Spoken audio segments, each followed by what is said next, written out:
जय जय रघुवीर समर्थ. श्रीमत दासबोध. दशक 12वा.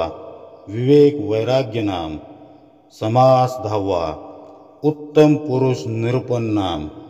श्रीराम समर्थ. आपण यथेष्ट जेवणे, उरले ते अन्न वाटणे, परंतु वाया दवडणे हा धर्म नव्हे. म्हणजे आपलं पोट भरल्यावर आपण पोटभर जेवल्यानंतर जे उरलेलं अन्न असतं ते इतरांत वाटावे. ते जर वाया घालवले तर हा काही केल्या धर्म नाही. तैसे ज्ञाने तृप्त व्हावे, तेची ज्ञान जनांस सांगावे. तरतेन बुडो नेदावे, बुडतयासी. म्हणजे त्याप्रमाणे ज्ञानाने आपण तृप्त व्हावे आणि ते ज्ञान इतर लोकांना सांगावे. ज्याला पोहायला येत नसेल त्याने इतरांना चुकीचं ज्ञान सांगून बुडू देऊ नये. पहा, या दशकाचा हा समास म्हणजे 12वा दशकाचा विवेक वैराग्य नाम या दशकाचा हा शेवटचा समास आहे. म्हणजे आणि हा समास म्हणजे जणू एक तपपूर्तीच आहे. मनोभावे भगवंत चिंतनात जो एक तप घालवतो त्याला सद्गुरू कृपेनं काय प्राप्त होतं, त्याचं प्रापंचिक तसंच परमार्थिक जीवन किती उंचीवर जाऊ शकतं याचं प्रतिपादन करणारा, याचं निवेदन करणारा हा उत्तम पुरुष निरूपण नाम हा समास आहे. तेव्हा सर्वांनी हा समास शांतपणे श्रवण करावा. सद्गुरू वचनांना प्रयत्नपूर्वक जीवनात उतरवल्यानंतर म्हणजेच तप साधनेनंतर कोणकोणते उत्तम गुण जीवाच्या अंगी येतात, जीवाच्या अंगी बांधतात, त्याचं सविस्तर विवेचन समर्थ आपल्याला या समासामध्ये करत आहेत. सत्पुरुष किंवा उत्तम पुरुष जन्मताच तसा असतो की जीवनात कर्मरत असताना तो उत्तम गुणांचा अंगीकार करतो. याचं उत्तर असं आहे, साधनपथावर सश्रद्ध मनानं अविरत चालत राहिल्यास एक एक करत सर्व गुण प्राप्त करता येतात. साधन चालू ठेवून सद्गुरूंच्या कृपा छत्राखाली स्वतःचं जीवनशिल्प घडवायचं असतं. हे आम्हालाही शक्य आहे. तेव्हा उत्तम गुणांचा आग्रह जीवनात कसा धरावा, ते कशा पद्धतीनं आपल्या स्वतःच्या अंतरंगात उतरवावेत याचं विश्लेषण करणारा, याचं विवेचन करणारा हा समास आहे. भारतीय आणि पाश्चिमात्य अध्यात्म संस्कृतीत एक मूलभूत फरक आहे. तो असा आहे की पाश्चिमात्य तत्वप्रणाली ही बाह्यांगावर जास्त भर देणारी आहे, तर भारतीय अध्यात्म संस्कृती केवळ बाह्यांगाचीच नव्हे तर आंतरिक सुचितेचा आग्रह धरणारी आहे. म्हणून समर्थांसारखे संत आंतरबाह्य शुद्धीचे धडे देताना दिसतात. त्यामुळं जीवनामध्ये आमूलाग्र असा बदल घडून येऊन तो उत्तम पुरुष होऊ शकतो. त्याची कीर्ती कालातीत होते. जीवनात सर्वांगानं कसं उत्तम व्हावं याविषयीचे या समासातील समर्थांचे विचार फक्त 4 निरूपणांतून सांगणं केवळ अशक्य आहे. कारण त्यातील एक एक ओवी जणू जीवनाचं ब्रीद ठरावी इतकी महत्त्वाची आहे. प्रपंचात कार्यरत असताना यातील प्रत्येक शब्द ध्यानात ठेवून त्यानुसार आचरण करावं असाच हा समास आहे. यातील ओव्यांच्या आधारे मी आणि उत्तम पुरुष यांच्यातील फरक समजावून घेऊन माझी आंतरिक जडणघडण उत्तम पुरुष होण्याच्या दृष्टीनं कशी उंचवता येईल याची सतत तपासणी करत राहायला हवी. हा समाज जणू आपल्या जीवन नौकेचा सुकाणू व्हायला हवा, म्हणजे आपली नय्या भवसागरातून सुखरूपपणे पैल तरी जाऊ शकेल. नेहमीच्या परिपाठाप्रमाणे 4 निरूपणामधून आपण निदान उत्तम पुरुषांच्या लक्षणांची ओळख तरी करून घेऊ. म्हणजे त्यानुसार आचरण करण्याचा अभ्यास आपल्या प्रत्येकाला करता येईल. जेव्हा एखादा साधक अविरत साधना करून तिच्या राशी उभारतो तेव्हा कुठेही उत्तम पुरुषाची लक्षणं आपल्या अंगी रुजवण्याची त्याची आंतरिक भूमिका तयार होऊ लागते. या समासात समर्थांनी उत्तम पुरुषाचे अनेक गुण सांगितले आहेत. सोयीसाठी अभ्यासाच्या दृष्टीनं सुलभ व्हावं म्हणून त्या गुणांना आपण 4 प्रमुख टप्प्यामध्ये विभागणार आहोत. एक म्हणजे आचरण. आचरण म्हणजे काय? कृतीचं शास्त्र. दुसरं म्हणजे वाणी. वाणी म्हणजे बोलण्याची पद्धत. तिसरं म्हणजे अंतःकरण. अंतःकरण म्हणजे उन्नत मनोअवस्था. आणि शेवटचं चौथं म्हणजे प्रयत्न. प्रयत्न म्हणजेच बहुजनांना भगवंत सन्मुख करण्याची दीर्घोद्योगी वृत्ती. बघा, आचरणाचा भाग अभ्यासण्यासाठी उत्तम पुरुष म्हणजे कोण ते समजून घेऊ. ज्यानं आत्मज्ञान संपादन केलेलं आहे तो उत्तम पुरुष असं समर्थ सांगतात. आत्मसाक्षात्कार ही उत्तम पुरुषाची किमान अर्हता म्हणजेच बेसिक किंवा मिनिमम क्वालिफिकेशन आहे. नाहीतर ही लक्षणं स्वतःवर बळच चिटकवून घेतल्यासारखी दिसतील. जोपर्यंत स्वरूपाची ओळख होत नाही, अहंकाराचं संपूर्ण विसर्जन होत नाही, तोपर्यंत उत्तम गुण हे वरवरचे ठरतात. परमार्थ क्षेत्रामध्ये अनेक विनयशील मंडळी असतात, पण त्यांच्या स्वार्थाला जरासा जरी धक्का बसला तरी त्यांचा क्रोध उफाळून आल्याचं, त्यांची विनयशीलता गळून पडल्याचं बऱ्याच वेळेला पाहायला मिळतं.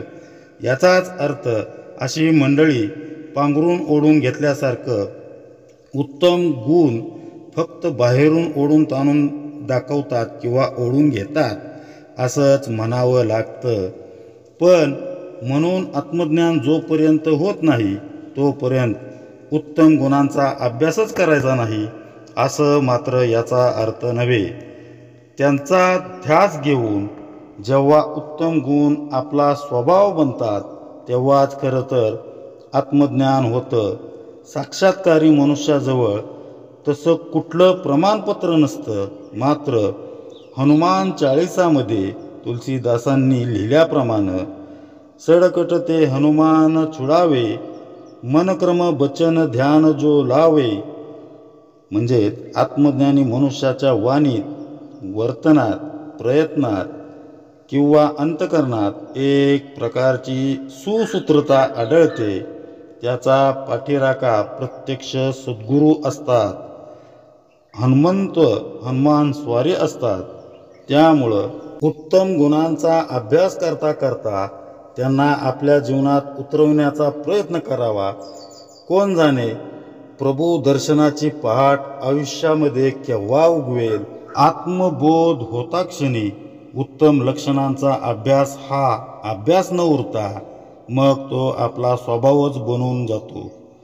संत कोणत्याही पंथातील प्रांतातील असोत, समर्थांनी सांगितलेली उत्तम पुरुषांची लक्षणं ही त्यांच्यात सारखेपणानं अगदी ओतप्रोत ठासून भरलेली दिसून येतात.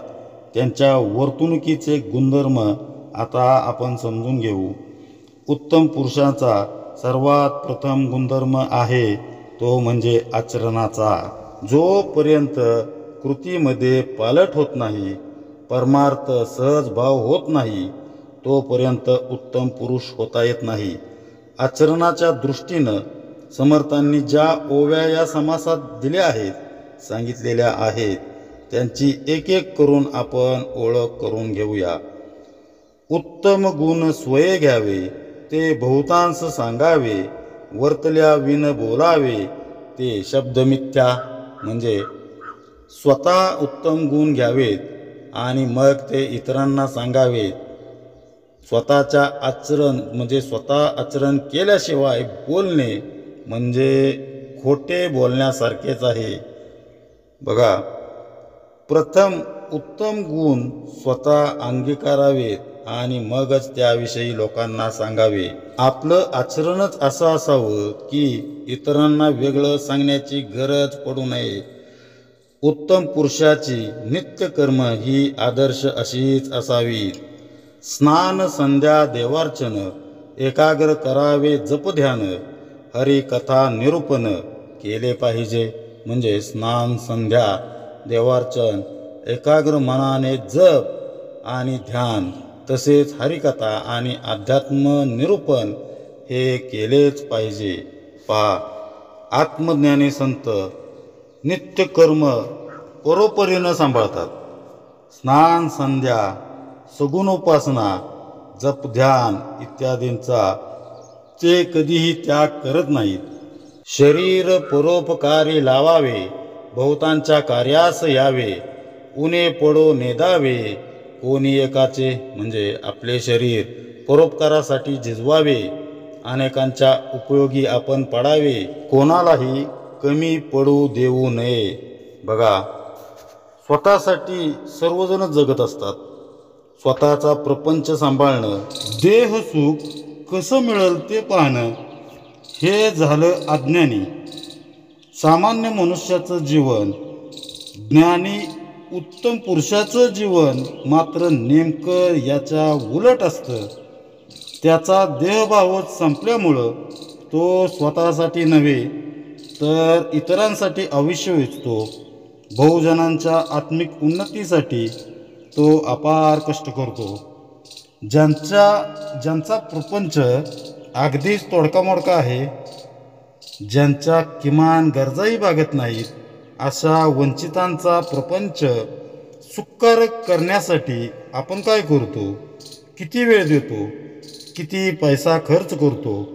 परोपकार करायचा म्हटलं की आपण अनेक अडचणी, अनेक कारणं, अनेक सबबी सांगतो. मदत करण्या इतके पैसेच नाहीत.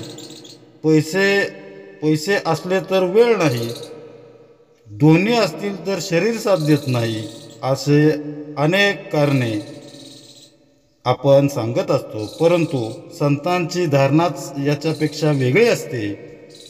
परिस्थिती कशी का असेना, रंजल्या गांजलेल्यांना मदत करण्यासाठी, त्यांचं जीवनमान उंचवण्यासाठी संत हे कष्ट करत असतात. संत जे कष्ट उपसतात त्याला खरोखरीच तोड नाही. पहा, परोपकारासाठी आपल्याजवळ पैसा नसेल, वेळ नसेल, शरीराची साथ नसेल, काही हरकत नाही. पण दुसऱ्याच्या विषयी किमान सद्भावना, मनामध्ये सद्भाव तरी आपण ठेवू शकतोच ना. दुसऱ्यांच्या प्रयत्नांना मनापासून शुभेच्छा तरी आपण देऊ शकतो ना. समोरच्याची अडचण दूर होऊन तो सुखी व्हावा अशी आपली धारणा असायला काय हरकत आहे. सर्व सुखी असावेत, सर्वांचं चांगलं असावं, ही धारणा शक्तीच मग आपल्याकडून परोपकार करून घेते. दुसऱ्यासाठी झिजण्याची वृत्ती आपल्या अंगी बांधू लागते. वेळात वेळ काढून दुसऱ्याला शारीरिक मदत करण्याची ताकद अशा धारणेतूनच मिळू लागते.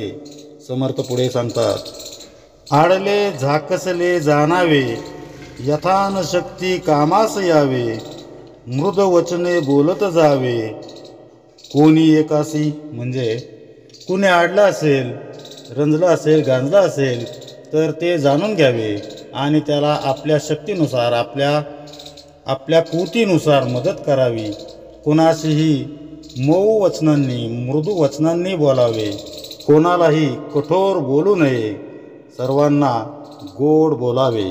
याचाच अर्थ यथाशक्ती हा शब्द इथं महत्त्वाचा आहे. संत सांगतात की कुणी तुमच्याकडं काही मागितलं तर त्याला विनमुख पाठवू नका. म्हणजे रिकाम्या हातानं पाठवू नका. तो मागतोय त्याच्यापेक्षा कमी का असेना, पण त्याला थोडी तरी मदत करावी. ते जमणारं नसेल तर त्याला काहीतरी खायला द्यावं, गोड शब्द बोलून आधार द्यावा. थोडक्यात जितकं शक्य आहे तितकं आपण दुसऱ्याच्या उपयोगी पडावं. त्यासाठी थोडे कष्ट घ्यावेत, प्रयत्न करावा. दुसऱ्याच्या दुःखे दुखवावे, पर संतोषे सुखी व्हावे. प्राणी मात्रास मिळवून घ्यावे. बऱ्या शब्दे म्हणजे दुसऱ्याच्या दुःखाने दुःखी व्हावे, लोकांच्या आनंदाने संतोषाने सुखी व्हावे. गोड शब्दाने प्राणी मात्रांना आपलेसे करून घ्यावे. पहा, समर्थ इथं म्हणतायत की दुसऱ्याच्या दुःखामध्ये सहभागी होणारी, सांत्वन करणारी, इतकंच काय परदुःख काही प्रमाणात वाटून घेणारी मंडळीही समाजात बहुसंख्येनं असतात किंवा आहेत. पण दुसऱ्याच्या सुखानं सुखी होणारे फार दुर्मिळ असतात. ते खूपच वेगळे असतात लोक. म्हणूनच उत्तम पुरुषाचा परसंतोषे सुखी होण्याचा हा गुण विशेष म्हणावा लागेल. रामचरितमानसमध्ये ज्ञानेश्वरीतही एक आपल्याला दाखला भेटतो. तो म्हणजे पूर्ण चंद्रमा पाहून जसं सागराला उधाण येतं, भरती येते, तसं दुसऱ्याला सुखी बघून साधू सत्पुरुष आनंदित होतो. त्याचं मनच सागराप्रमाणे विशाल व्यापक असतं. दुसऱ्याचा प्रपंचातील परमार्थातील उत्कर्ष पाहून त्याला आनंदाचं भरतं येतं. संत म्हणतात, भरपेट काकडी खाल्ली तर ढेकरही काकडीचाच येतो. त्याप्रमाणे सत्पुरुषाचं हृदय भगवत प्रेमानं ओतप्रोत भरलेलं असल्यामुळं त्यांच्या अंतकरणातून सर्वांच्या प्रती प्रेमच पाझरत असतं.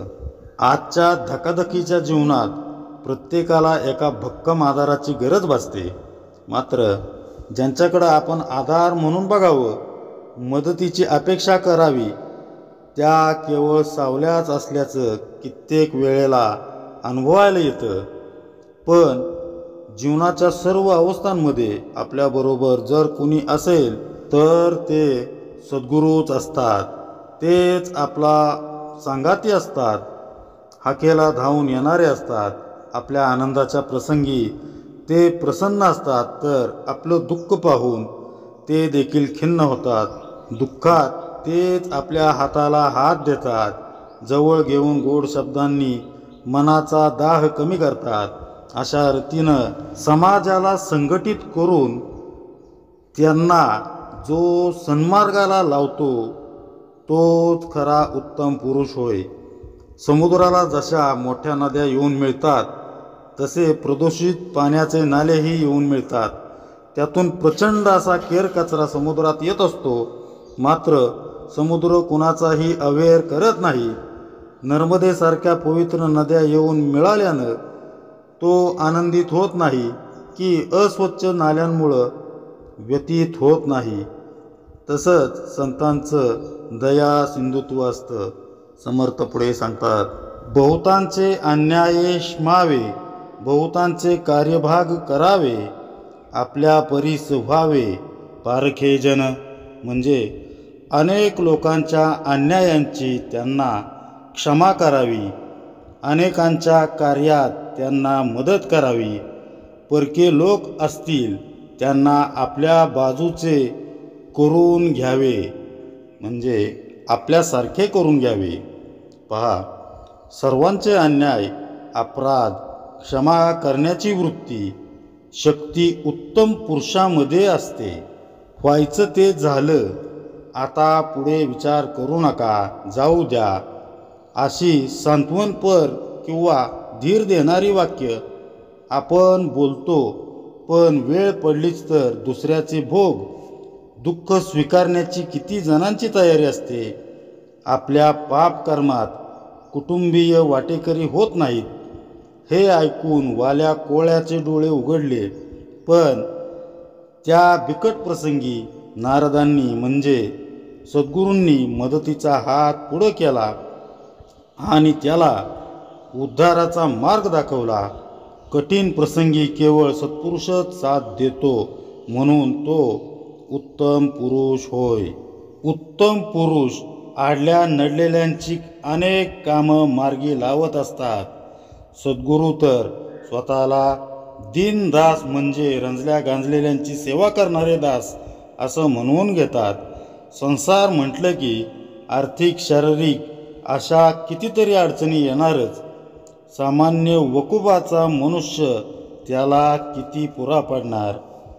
आत्मज्ञानी असून म्हणजेच हे दृश्य जग स्वप्नवत आहे, मिथ्या आहे हे जाणत असूनही सत्पुरुष त्याच्याकडं आलेल्या प्रत्येकाचं दुःख दूर करण्यासाठी तळमळत असतो.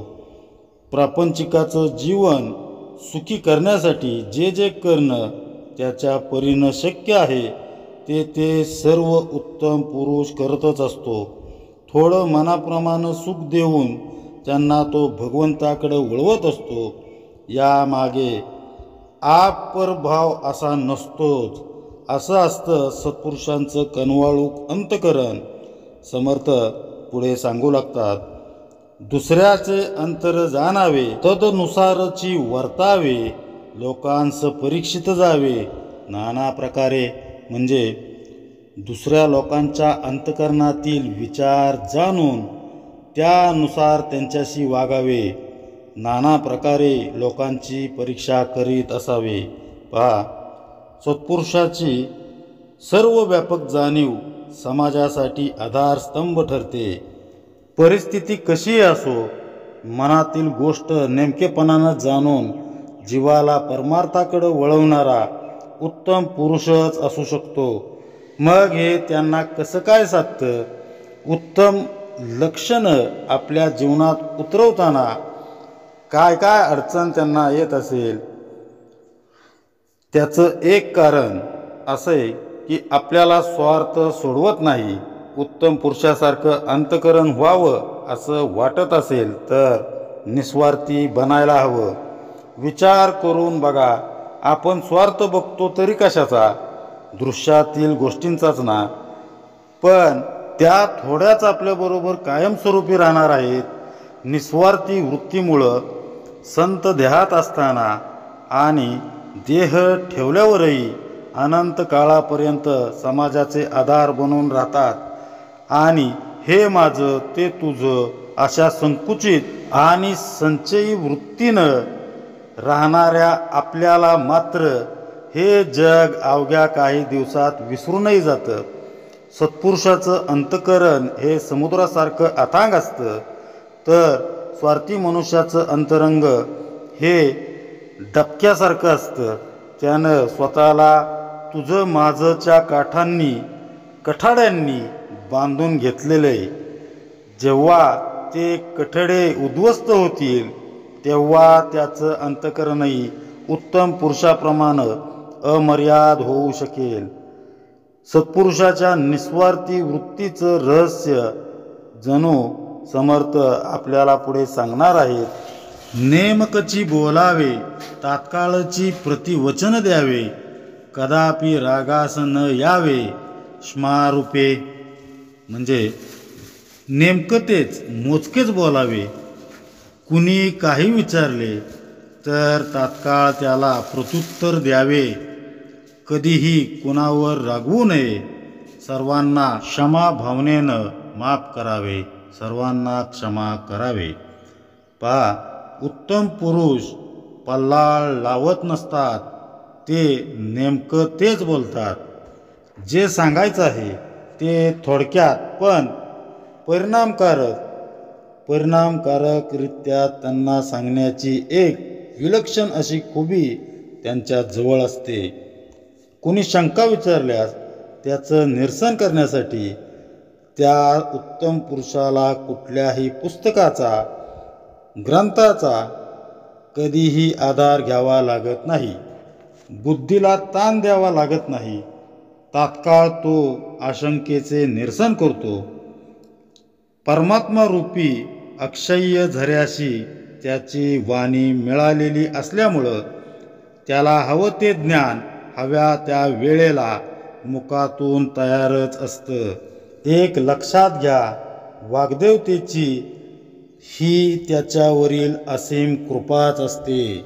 आपणही प्रत्युत्तर देतच असतो, पण प्रपंच आपल्या रक्तामध्ये भिनलेला असल्यामुळे आपल्यासारख्यांची प्रत्युत्तरं आणि संतांची प्रतिवचनं यात फार फरक असतो. शब्द मत्सर न करावा या तत्वास अनुसरून उत्तम पुरुष प्रत्युत्तर देतो. समोरचा मनुष्य कितीही अद्वा रागाने बोलला तरी त्याच्यावर न रागवता क्षमाशील वृत्तीनं मृदू अशा मऊ वाणीनं तो संवाद साधत असतो. आपल्याला समर्थांचे मनाचे श्लोक माहीत आहेत. त्यामध्ये तया अंतरी क्रोध संताप कायचा, जगी धन्य तो दास सर्वोत्तमाचा. बघा, जसं बँक खात्यात पैसेच नसतील तर ATM द्वारे पैसे आपल्याला काढता येणार नाहीत, तसं उत्तम पुरुषाच्या चित्तातच क्रोधादी षड्विकारांना स्थान नसल्यानं त्यांच्या वाणीतून ते व्यक्त होणार तरी कसे. अशा दिनांचा दयाळू, मनाचा मवाळू, स्नेहाळू, कृपाळू असा असणाऱ्या उत्तम पुरुषाच्या वाणीचा अनोखा गुणविशेष सांगताना समर्थ पुढे सांगतात. आलस्य अवघाच दवडावा, यत्न उदंडची करावा, शब्द मत्सर न करावा कोणी एकाचा. म्हणजे आळस पूर्णपणे झटकून टाकावा, उदंड खूप असा प्रयत्न करीत राहावे. दुसऱ्या कुणी बोललेला एखादा शब्द धरून त्याच्यावर वादविवाद, वितंड वाद कधीही घालू नये. पहा, उत्तम पुरुषाच्या जीवनात आळसाला अजिबात थारा नसतो. आपण म्हणतो ना, पहावे ना विश्रांती घेई क्षणभरी. बघा, क्षणभर विश्रांतीसाठी देखील त्यांना फुरसत नसते. आळस देहबुद्धीचं लक्षण आहे. आत्मज्ञानाच्या प्रांतात तर देहबुद्धीला स्थानच नसतं. त्यामुळं ज्ञानी पुरुष आळस झटकून कार्यपूर्तीसाठी प्रयत्नांची अतिशय पराकाष्ठा करतात. कुणीही उनदुन बोललं तरी त्याच्याकडं ते दुर्लक्ष करतात. पुढे, उत्तम पदार्थ दुसऱ्यास द्यावा, शब्द निवडून बोलावा, सावधपणे करीत जावा संसार आपला. पहा, उत्तम पदार्थ जर असेल तर तो दुसऱ्यांना अवश्य द्यावा. आपले जे शब्द आहेत ते विचारपूर्वक बोलावेत. आपला संसार अतिशय दक्षतेने, सावधतेने करीत जावा. मरणाचे स्मरण असावे, हरिभक्तीस सादर व्हावे, मरोन कीर्तीस उरावे. येणे प्रकारे म्हणजे आपण सर्वांनी मरणाचे नेहमी स्मरण ठेवावे असं आपल्याला समर्थ सांगतायत. आणि आपण प्रपंच करत असताना हरिभक्तीस नेहमी सादर असावे. या प्रकारे वागून आपली मेल्यावरही कीर्तिरूपे आपण उरावे असं आपल्याला समर्थ या ठिकाणी म्हणतायत. म्हणजेच विवेक आणि वैराग्य हे आपल्याला शाश्वताची सतत जाणीव करून देत असतात. जन्माला आल्यानंतर एक दिवस मृत्यू हाच तेवढा शाश्वत आहे आणि त्याचं स्मरण सतत आपल्या हृदयात ठेवायला हवं. एखादा आपल्याला वाईट बोलला तर लगेचच फार वाईट वाटून घेऊ नये, किंवा एखाद्याने उसनी घेतलेली वस्तू किंवा पैसे दिले नाहीत तर त्यासाठी खरंच इतकं चरडपण्याची गरज आहे का. समजा ते सोडून दिलं तर आपल्याला काय अडचण आहे, असा विवेक विचार करत आपण सतत सावध असायला हवं. भगवंतानं दिलेलं आयुष्य, त्यातील प्रत्येक क्षण ही त्याचीच कृपा समजून सदैव त्याच्या भक्तीत राहण्याचा प्रयत्न करावा.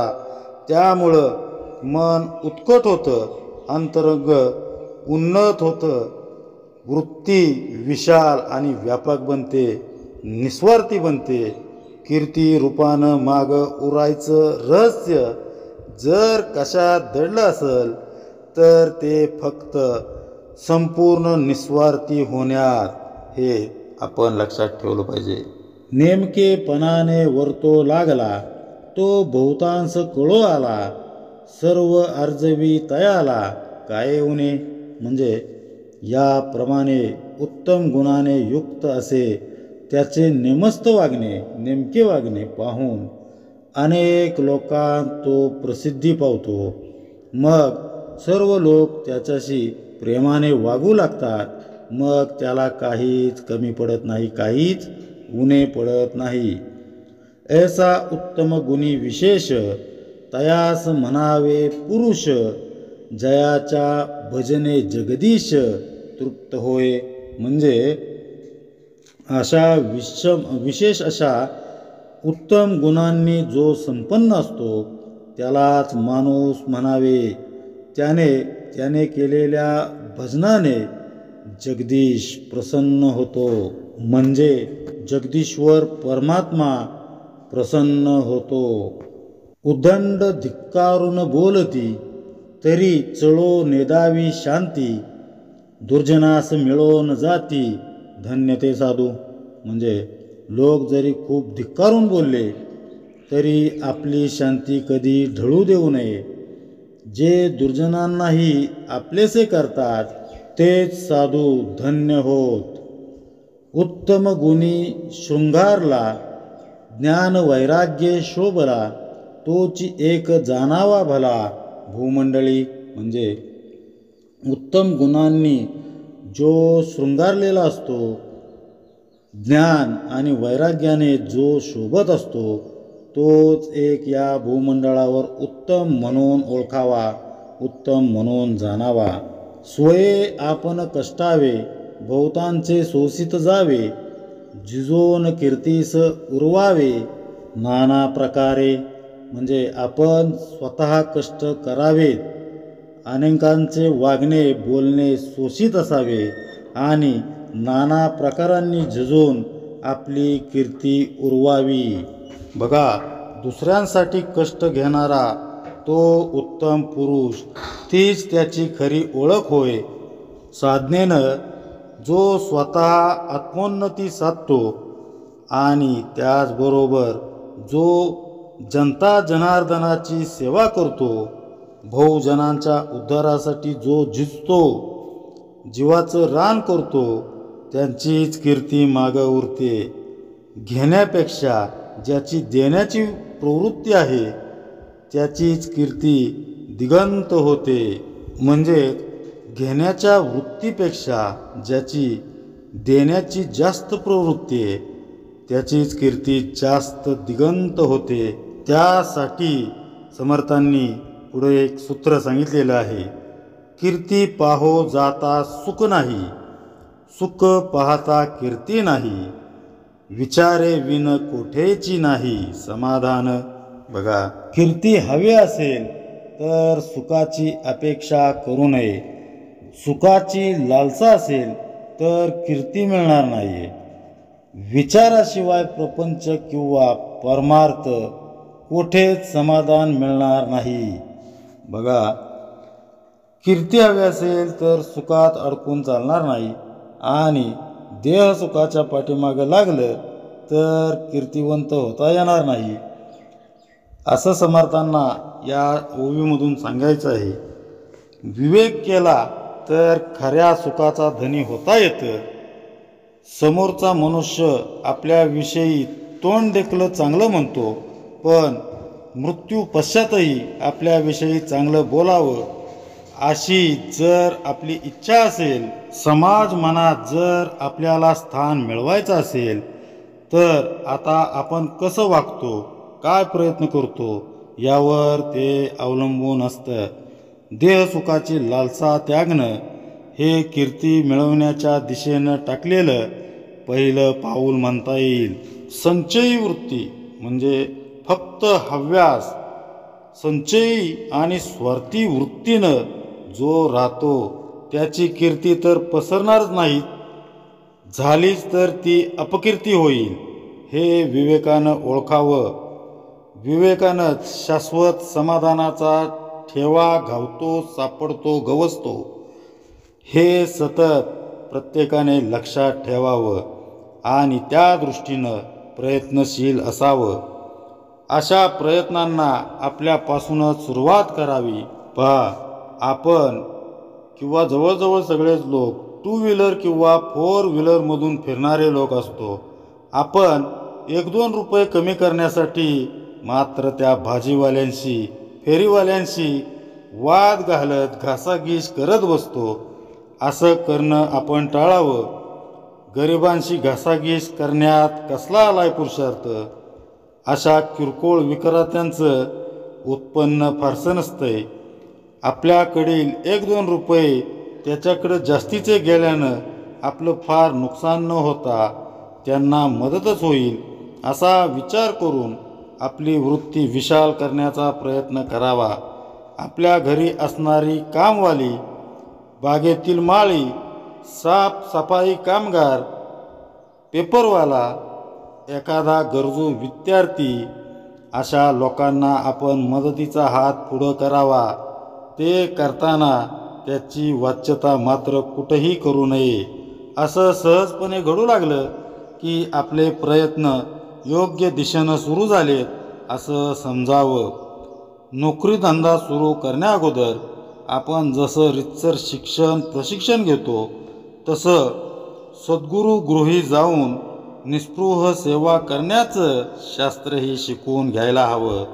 गुरुग्रही म्हणजे सद्गुरूंग्रही जर आपण मनोभावे सेवा करत असू तर त्याचा अपेक्षित असा परिणाम आपल्या प्रपंचावर, परमार्थावर होतोच होतो. तो झाल्याशिवाय राहणार नाही.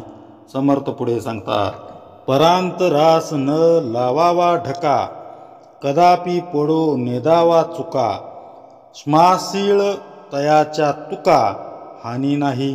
म्हणजे इतरांचे किंवा लोकांचे अंतकरण कधीही दुखवू नये, यात कधीही चूक होऊ देऊ नये. जो क्षमाशील असतो त्याच्या महत्त्वाची कधीही हानी होत नाही. याचाच अर्थ दुसऱ्याचं अंतकरण कधीही दुखवू नये. गीतेमध्ये भगवान श्रीकृष्णांनी मनाला स्वतःचं स्वरूप असं संबोधलेलं आहे. दुसऱ्याचं मन दुखवणं म्हणजे प्रत्यक्ष परमात्म्याला दुखवणंच होय. ज्या वाणीनं नामस्मरण करायचं त्याच वाणीनं जर कोणाचं अंतकरण दुखावलं तर भगवंत कसा बरं आपल्याला प्राप्त होईल? फक्त बोलण्यानंच मनुष्य दुखावतो असं नाही, तर अबोला धरला तरीही दुसऱ्याचं मन कटू होतं, नाराज होतं. नजरेनं, देहानंही आपण बोलत असतो तेव्हा केवळ वाणीनंच नव्हे तर आपल्या कुठल्याच कृतीनं इतरांना दुःख वाटेल असं आपलं वर्तन असू नये. बोलून पस्तावण्यापेक्षा विचार करून बोलावं हेच श्रेयस्कर आहे, हेच श्रेयस्कर ठरेल. याच अनुषंगाने समर्थ आपल्याला पुढे 2 ओव्या सांगत आहेत. आपले अथवा परावे कार्य अवघेच करावे, प्रसंगी कामास चुकवावे हे विहित नव्हे.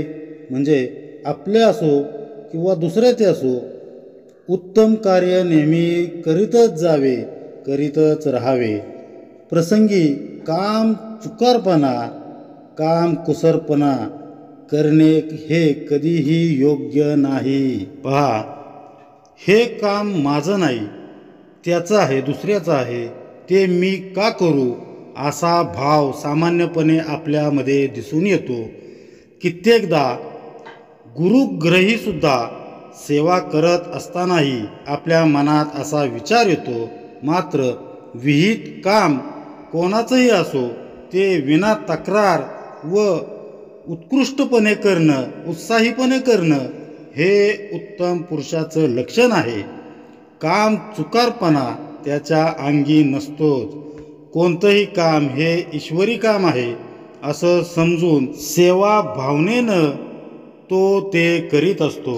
सद्गुरू गृही येऊन कुणी काम करा किंवा न करा ते रामकार्यच आहे. इथं त्या ठिकाणी आल्यानंतर आपोआप लाकडं चुलीत जातील, पातेली चढतील, अन्न शिजेल आणि सर्वांना प्रसाद मिळेल. राम करता आहे ही भूमिका एकदा का रुजली की आप पर भाव दूर निघून जातो, असं सद्गुरू म्हणत. बरे बोलता सुख वाटते, हे तो प्रत्यक्ष कळते. आत्मवत परावे ते मानित जावे. म्हणजे चांगलं आणि गोड बोलल्यामुळं सुख वाटतं, हे तर अनुभवाने प्रत्यक्ष कळतेच. म्हणून लोकांना स्वतःसारखेच मानित जावे. बघा, कुणी 4 शब्द चांगले बोलले, प्रेमानं पाठीवरून हात फिरवला तर आपल्याला किती बरं वाटतं. तसंच आपण दुसऱ्याच्या बाबतीत केलं तर त्यालाही ते सुखदायक वाटतं. शाब्दिक चिमट्यांनी जसं आपल्याला वाईट वाटतं, तसंच आपल्या कठोर बोलण्यानं समोरच्याचं मनही दुखावतं. याचा विचार करून बोलताना योग्य अशी शब्द योजना करावी. आपल्याला कोणी चिमटा घेतला तर आपण किती कळवळतो हे ध्यानात येऊन इतरांना पीडा होईल अशी आपली वर्तणूक नसावी. एकीकडं खूप नामस्मरण करायचं आणि दुसरीकडं बोलताना इतरांचा पाणउतारा करायचा, घालून पालून बोलायचं, हे उत्तम पुरुषाचं लक्षण नव्हे, तर वाणी विटळण्याचं लक्षण आहे, असं समर्थ आपल्याला सांगतात. कठीण शब्दे वाईट वाटते, हे तो प्रत्ययास येते. तरी मग वाईट बोलावे ते काय निमित्त. म्हणजे कुणी कठोर शब्द बोलले की मनाला वाईट वाटतं, असा तर आपल्याला अनुभव येतच असतो. तर मग दुसऱ्याला तरी का वाईट बोलावे. आपणास चिमोटा घेतला, तेने कासावीस झाला, आपणावरून दुसऱ्याला राखत जावे. म्हणजे आपल्याला कोणी चिमटा जर घेतला तर आपला जीव कसा कासावीस होतो, त्याचप्रमाणे आपल्यावरून लोकांच्या दुःखाची कल्पना करून त्यांना दुःख न होईल असे वागावे, त्यांना प्रसन्न ठेवावे, प्रसन्न राखावे. जे दुसऱ्यास दुःख करी ते अपवित्र वैखरी, आपणास घात करी कोणी एके प्रसंगी. म्हणजे जे दुसऱ्याला दुःख देते ती वैखरी वाणी अपवित्र होय. ती वेळ प्रसंगी आपल्यालाच घाताला कारण ठरते, आपलाच घात करते. समर्थांना या ठिकाणी काय म्हणायचं आहे की ज्या वाणीनं म्हणजेच बोलण्यानं आपण दुसऱ्याला दुःख देतो किंवा दुसऱ्याला त्या वाणीनं दुःख होतं, ती वाणी अपवित्रच होय.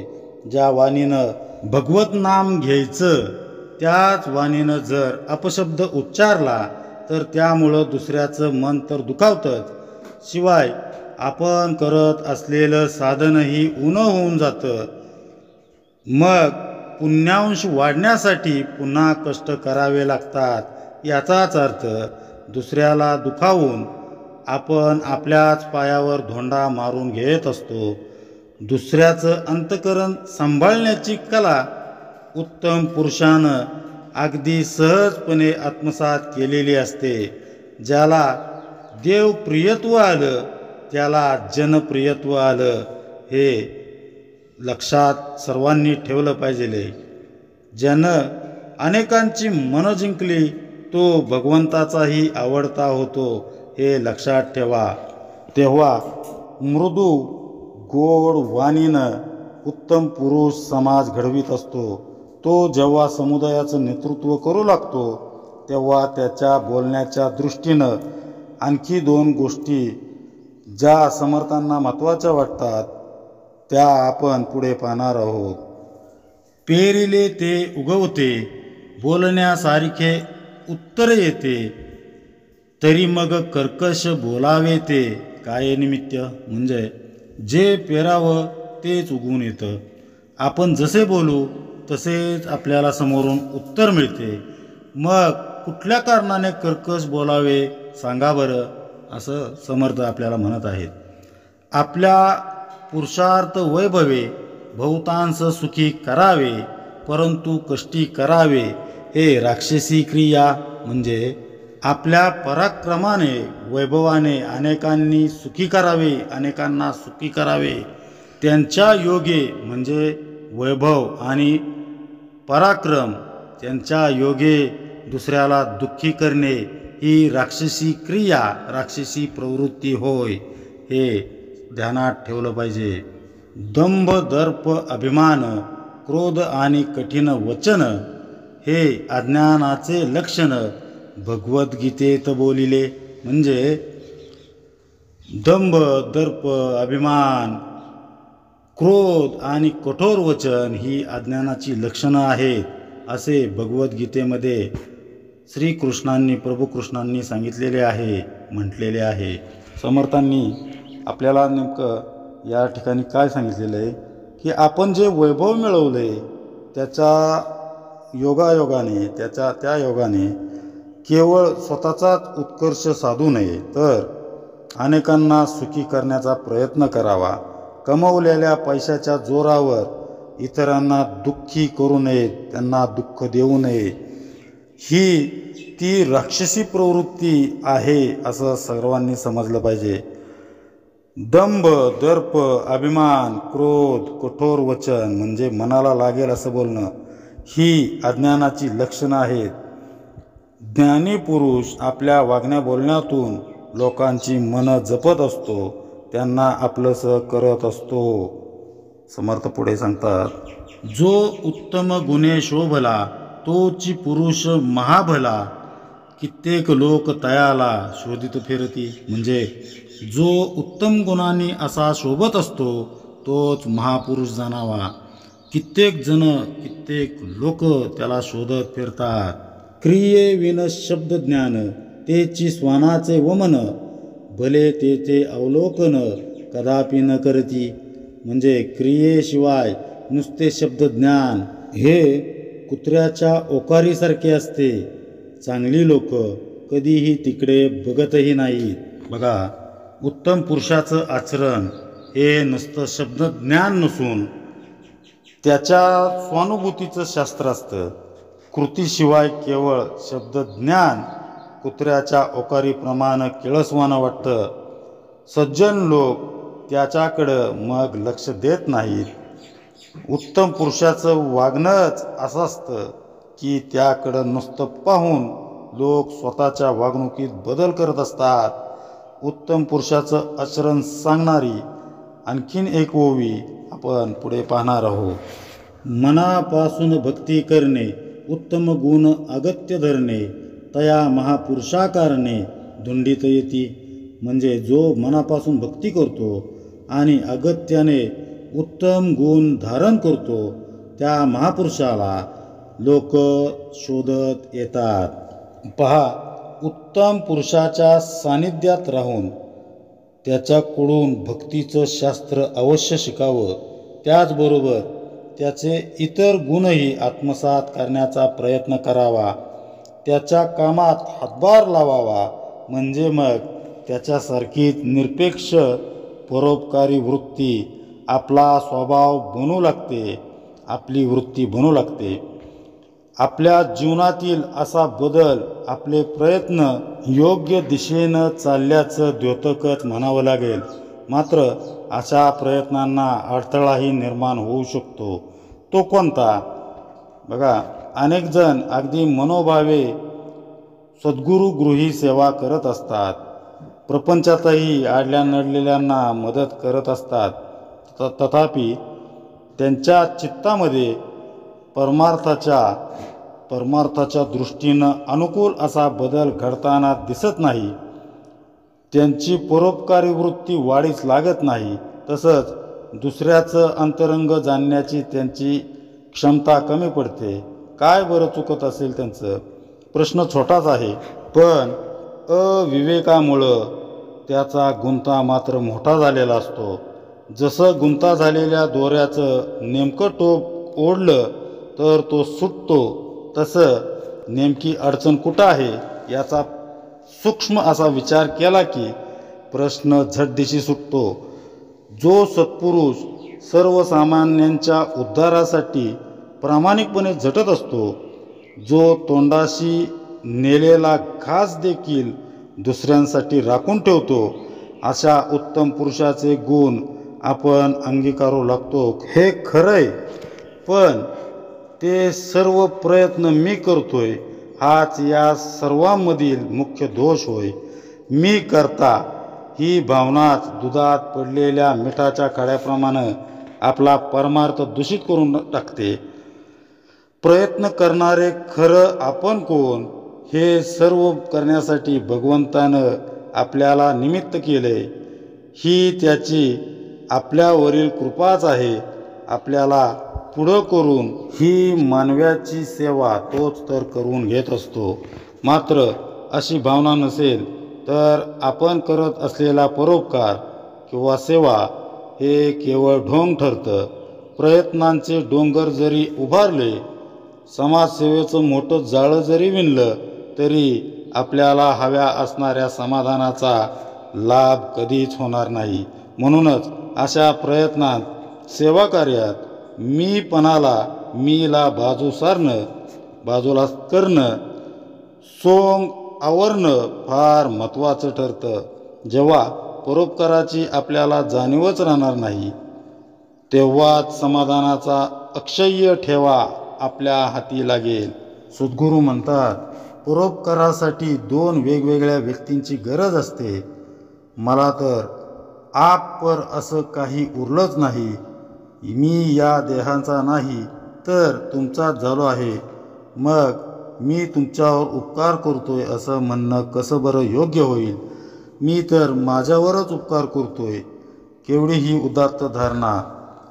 त्यांच्या या भूमिकेच्या जवळपास जरी आपण पोचू शकलो तर आपले प्रयत्न फळाला आले असं समजायला मुळीच हरकत नाही. आत्मानात्म विवेक करून योग्य दिशेनं अविश्रांत केलेल्या प्रामाणिक प्रयत्नांना सद्गुरूंचं पाठबळ मिळतंच.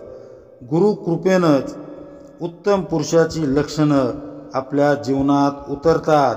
ती आपला स्वभाव बनतात आणि स्वस्वरूपाची ओळख करून देतात. आपल्या याच जन्मात हे घडवून यावं आणि तपपूर्तीचं आत्मबोधरूपी अलौकिक असं फळ आपल्या झोळीत पडावं हीच प्रभुरामांच्या चरणी आपली इच्छा आहे. पुढे, ऐसा जो महानुभाव तेने करावा समुदाव, भक्तियोगे देवादिदेव आपुला करावा. म्हणजे असा जो कोणी साक्षात्कारी महापुरुष असेल त्याने लोकसंग्रह करावा आणि भक्तीच्या योगे देवादिदेव आपलासा करावा. आपण अवचिते मरून जावे, मग भजन कोणे करावे, या कारणे भजनास लावावे. बहुत लोक म्हणजे समजा आपण अवचित मरून गेलो, अचानक मरून गेलो तर मग भजन कोण गाईल, भजन कोण करील असा विचार करून त्याने अनेक लोकांना भगवत भक्ती करण्यास लावावे. आमची प्रतिज्ञा ऐसी, काही न मागावे शिष्यांसी, आपणा मागे जगदीशासी भजत जावे.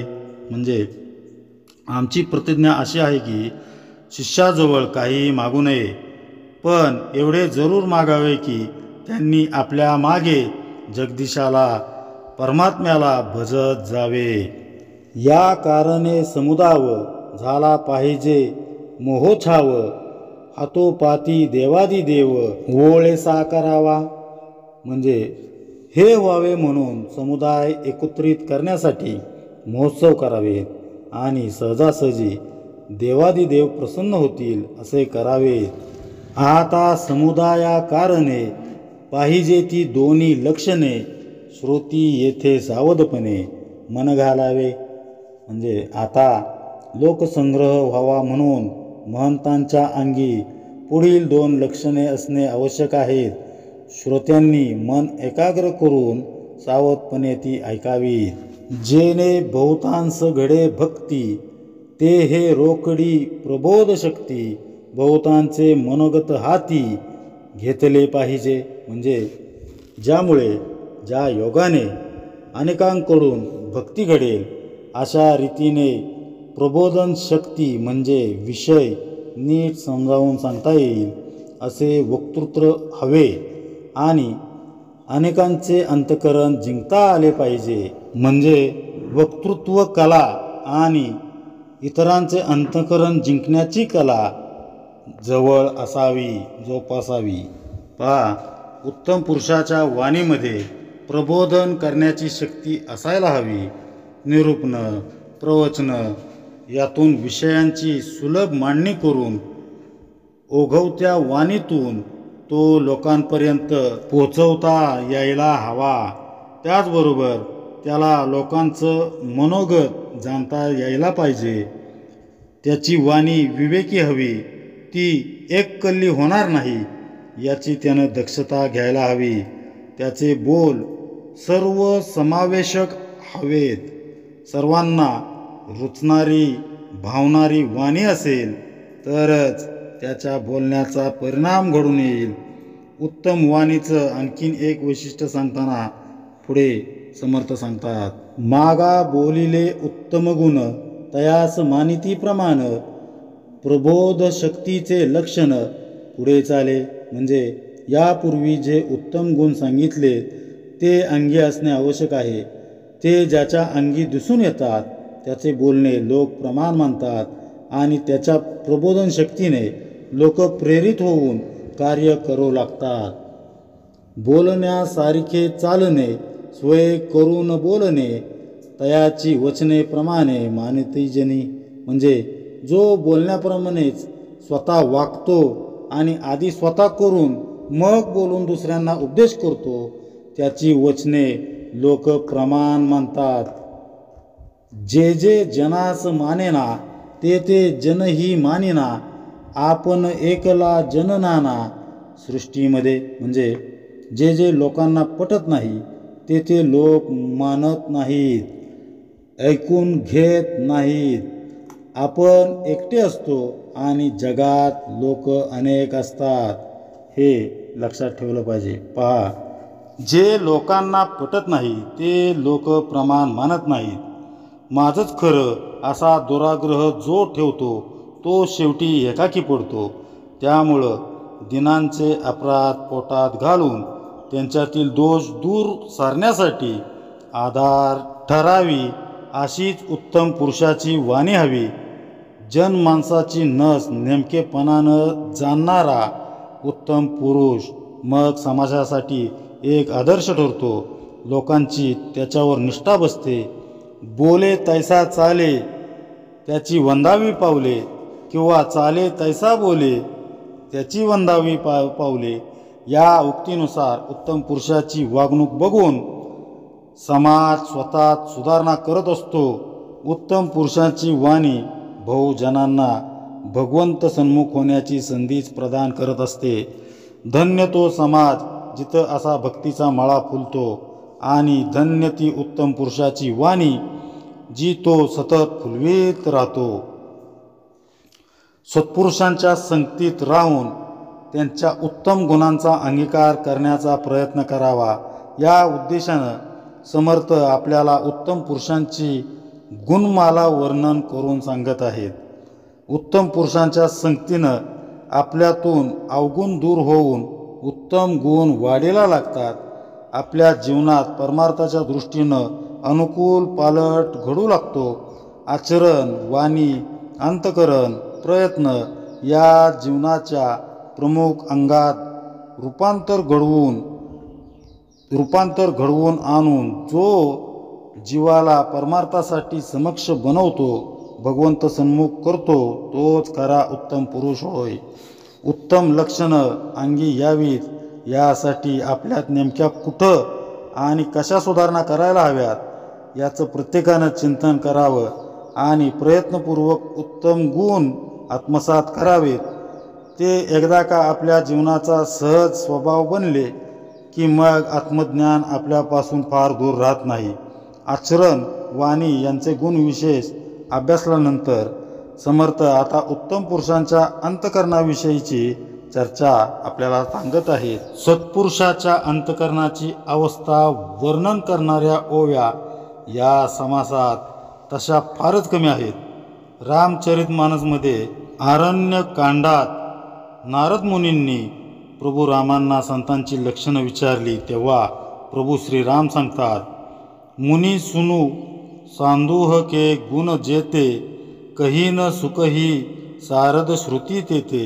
अर्थात साधूंकडं इतके उत्तम गुण असतात की प्रत्यक्ष शारदा मातेला किंवा वेदांनाही त्यांच्या अंतरंगांचं वर्णन करणं शक्य होत नाही.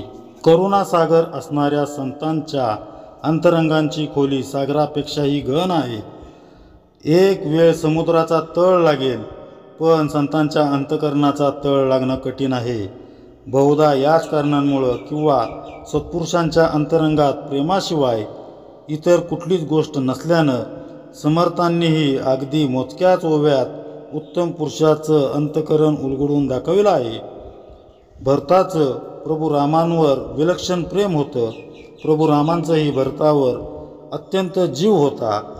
चित्रकूट पर्वतावर जेव्हा त्या दोघांची भेट झाली तेव्हा त्यांच्यातील असीम प्रेमांचा साक्षीदार असलेला चित्रकूटही गहिवरून गेला. एकमेकांच्या प्रेमाखातर दोघेही राजगादी स्वीकारायला तयार होत नव्हते. भरताच्या प्रेमात प्रभू राम इतके अखंड बुडाले होते की ते विवेकही हरवून बसले होते. या प्रसंगाचं वर्णन करताना रामचरितमानसमध्ये तुलसीदास लिहितात, मिलनी बोलिके भरत रघुबर की, सुरगन सभय धकधकी धरकी, समुजाये सुरगडू जड जागे, बरशी प्रसून प्रशंसन लागे. म्हणजे राम भरताच्या प्रेमात, प्रभू राम भरताच्या प्रेमात चिंब भिजल्याचं पाहून देवांच्या तोंडचं पाणी पळालं. प्रभू राम तिथूनच अयोध्येत परत गेले तर अशी भीती त्यांना वाटू लागली की रामायण पुढे कसं घडणार. देवगुरूंनी जेव्हा त्यांना प्रभूंच्या लीलेची कल्पना दिली तेव्हा देव राम भरत भेटीचे गोडवे गाऊ लागले. अशा उत्तम पुरुषांच्या अंतकरणांची थोरवी आपल्याला समर्थांनी या समासामध्ये सांगितलेली आहे. म्हणून सांगाती असावे, मानत मानत शिकवावे, हळूहळू सेवटा न्यावे विवेकाने. म्हणून लोकांना बरोबर घेऊन कार्य करावे, हळूहळू समजावत त्यांच्या कलाने घेऊन त्यांना शिकवावे आणि विवेकाने हळूहळू त्यांना शेवटच्या पायरीपर्यंत न्यावे. परंतु हे विवेकाचे कामे विवेकी करील नेमे, इतर ते बापुडे भ्रमे भांडोच लागले. म्हणजे परंतु याप्रमाणे युक्तीने लोकसंग्रह करणे हे विवेकी पुरुषाचे काम आहे. त्यालाच ते जमते. इतर लोक बापडे भ्रमाने एकमेकांत भांडूच लागतात. बहुतांशी भांडता एकला, सैन्या वाचून पुरवला, या कारणे बहुताला राजी राखावे. म्हणजे सेनापती ज्याप्रमाणे सैन्याशिवाय एकटा काहीच करू शकत नाही, त्याचप्रमाणे सर्वांशी जो भांडतो तो एकाकी पडतो आणि काहीच कार्य करू शकत नाही. म्हणून उत्तम पुरुषाने अनेक लोकांना राजी राखावे. इति श्रीदासबोधे गुरुशिष्य संवादे उत्तम पुरुष निरूपण नाम समास 10वा. जय जय रघुवीर समर्थ.